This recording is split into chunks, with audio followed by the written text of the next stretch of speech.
These external monitor units for mirrorless cameras, I simply don't get why they're so popular.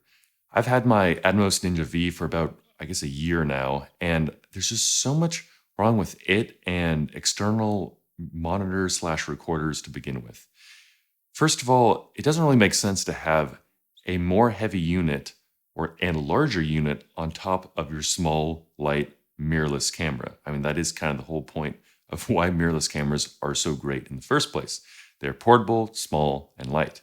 And these things have a huge battery that gets sucked down way too quickly.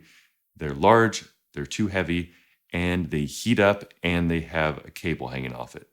So now you have this big old unit on top of your camera with this awkward cable that's always just moving around and just waiting to get hit and knocked out of its input output port. And that port is ready to get broken too. And it's already happened to one of my cameras back when I had the A6400, I think that was. Especially if you have one of the smaller mini HDMI, micro HDMI versus the full size port. I mean, I believe that's why everyone likes SDI in the first place. It's a bayonet that locks on and it's really durable. But anyway, if you have a mirrorless camera, you are going HDMI, not SDI. So, no more about SDI. Back to why I don't like these monitors. Atomos Ninja V gets way too noisy. It's always too noisy, even when the fan is on its lowest automatic setting, when it's just in idle mode, not recording, you hear it. And so if you're rehearsing your lines, you're going to hear it and you have a hard time concentrating.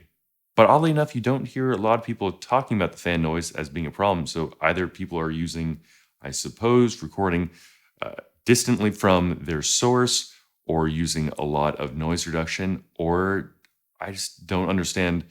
I can understand, yeah, if you're in a loud environment outside, you're not going to hear it, but there's plenty of people using them in a sort of vlog setting like this, and you do hear it. So I don't know, for whatever reason, it doesn't bother people. What I did is opened up my unit and actually unplugged the fan. So of course you don't hear it anymore because it doesn't turn on. But the problem is now the unit gets so hot, you can barely touch it after about 20 minutes, sometimes less, depending on how hot the room is. And it's so hot that holding down the power on and off switch for about 2 seconds to turn it off actually slightly burns the tip of your finger, which is not exactly the most comfortable experience in the world.